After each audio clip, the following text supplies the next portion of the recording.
No matter if you're a seasoned veteran of the Diablo series or if you're a newcomer stepping into Sanctuary for the first time, it never hurts to be prepared. That's why we've compiled a list of 15 essential tips to help you in your Diablo 4 journey. For our full write-up of each of these tips, you can head over to mmorpg.com and read the full story. The link is in the description. Let's get started. Despite being able to fast travel, obtaining your mount is going to make it much easier to explore the world. Early on, you'll be brought to the stables as part of the story, and you'll be told that you can't get your horse until you complete Donan's favor. Don't waste time fiddling with side quests trying to figure out how to get that prize pony. If you want to earn it faster, stick to the story, and the horse will unlock in Act 4. You'll be introduced to new vendors early on in the game, and with it, you'll have a lot of opportunities to buy new gear and upgrade the gear that you have. Don't let the allure of shiny new gear that boosts armor damage a little bit in the shops fool you. The game's swift early leveling will prove that they are mere stepping stones for leveling up. Exceptions might include unique legendary gear fixes, but even then, it's advisable to save those pieces for when you've significantly outgrown them, and you can take that gear to the occultist, remove the aspect, and place it on a stronger piece when you're nearing the capstone World Tier 3 trial. Saving a little gold will come in handy when you take into consideration the high costs of upgrades at the higher levels. Altars of Lilith are valuable statues in the game that enhance not only the base stats of your current character, but also those of any subsequent characters that you create, which provides a significant advantage overall. Because of their stat bonuses, you will definitely want to try to locate all the altars, which is a task that can be time-consuming given that they are often off the beaten path. Luckily, the interactive map from our friends at DiabloFans.com will make it much easier for finding every altar of Lilith, so you can stop searching and start combating the forces of hell like you were meant to. If you're like me and you feel the need to theory craft some builds, don't even hesitate, because you can respec your character at any time to try out new builds. You can choose to take back all of your points and completely reinvent your build from scratch, or you can simply take back a single point at a time, making minor changes until you have the exact build that you want. This way, you don't have to worry about making the right choice forever. Just make a build that works for you now until you find some of those sweet aspects that will change how you play later on. Ensuring that you can heal yourself with potions will be crucial as you progress through Diablo 4. In order to do that, you'll need to remember that potions are upgraded at different level thresholds at the Alchemist, and upgrades take a bunch of materials in order to craft the next tier. The early upgrade materials are all easy enough to find without much fuss by playing through the story while grabbing a few plants along the way. Just don't forget to swing by the Alchemist every 10 levels to upgrade your potion, with the exception of one upgrade at level 45, which is going to prepare you for endgame and the capstone World Tier 3 trial. Consumables are great to help you through a tough battle, but elixirs in Diablo 4 can help you do much more. Sure, elixirs can increase your armor, your attack speed, your defense against particular damage types, and more, but they grant you a 5% experience boost, and the elixirs also last about 30 minutes. So you don't want to wait for the elixirs to drop. Instead, you should head over to the Alchemist, the NPC that we just talked about that helps you craft your health potions, and use some of those spare materials to craft the elixirs of your choice. That way you can have an extra 5% experience boost all the time and increase some of the stats you care most about. If you're playing in a group, you can also craft some incense there for group buffs, if that's your thing. In Diablo 4, if you want to become strong, focus on map completion. The game map is split into regions, and each region has their own benefits, which include bonus XP and gold.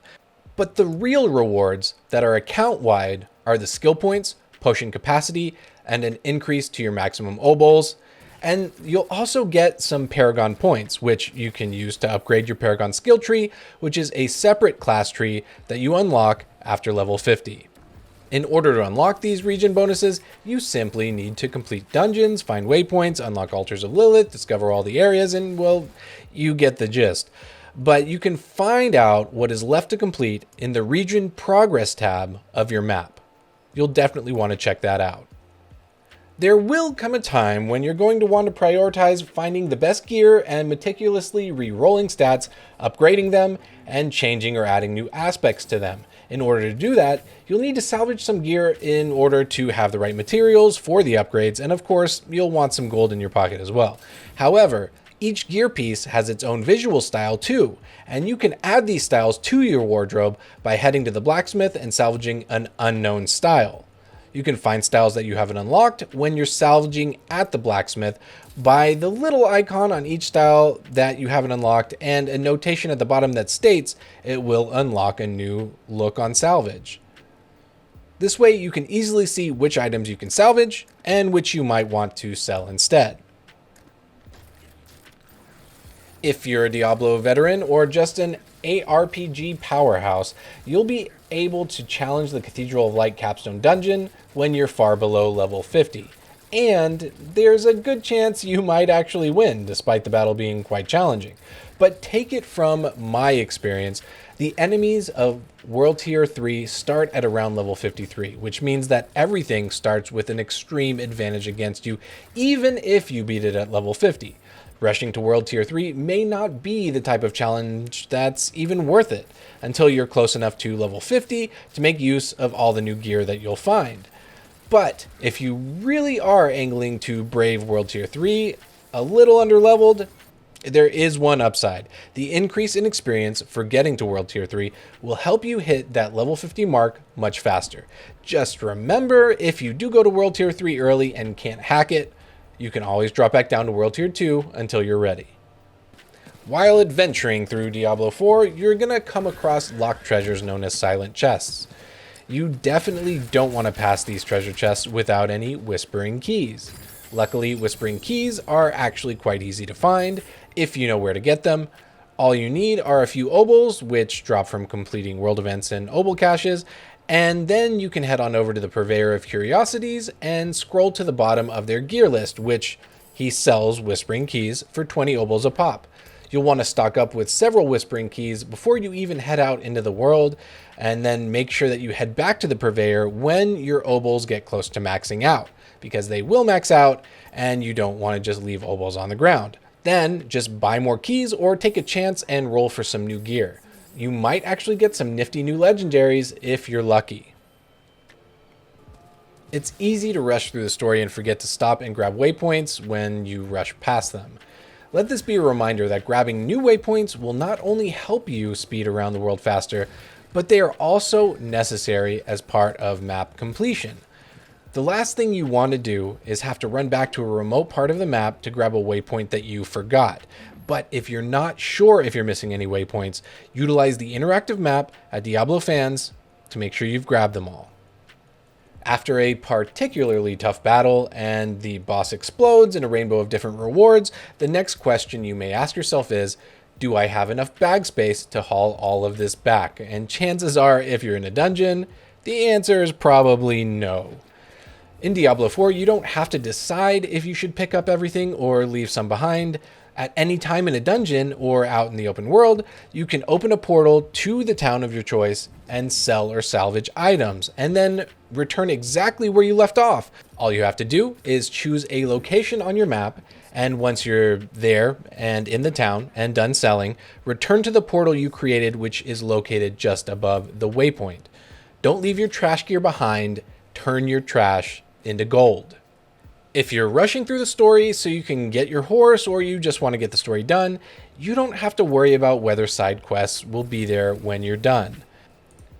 Although some of the story elements might have differences for side quests, the vast majority of the quests won't change at all, and nothing completely disappears.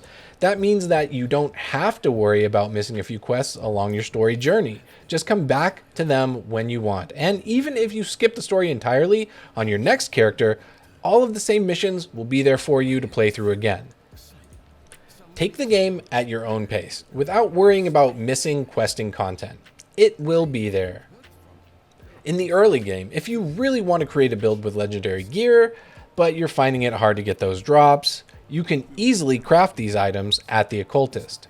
After level 30, you'll need additional materials such as baleful fragments and coiling wards if you want to imprint Codex of Power aspects onto your gear, but hopefully by then you'll have far more options to choose from. However, in the early game, to find the best aspects in the Codex of Power, just open up your Codex of Power and sort by aspects that are for your class. Then use Diablo Fans Interactive Map to find out which dungeon houses that aspect.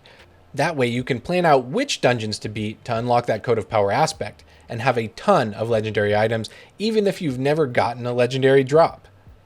If you're a min-max type of player like me and you want to know whether or not the drops you're getting are actually better or worse than what you've got, then you will need some advanced information. And that's where the Advanced Compare and Advanced Information options come in. Both of these options are available to all players from the options menu. Just go to the gameplay tab and scroll about halfway down. You should see both options and make sure they are turned on. The advanced information option is especially important because it shows you not only how much each stat increases or decreases, but it also shows you the stat roll limits for your level of gear. For example, it will show you that for your level, your vulnerable damage limits are between 20 and 27%. That means if the gear you're looking at is 21%, you know that you're on the lower end of the roll pool. This will be especially helpful when trying to find that god roll loot with all top end stats. Thanks for checking out our 15 essential tips for Diablo 4. If these tips have helped you at all, or you have some other tips for other Diablo 4 players, please hop into the comments and check those out. We hope you have fun in Sanctuary, and we'll see you next time.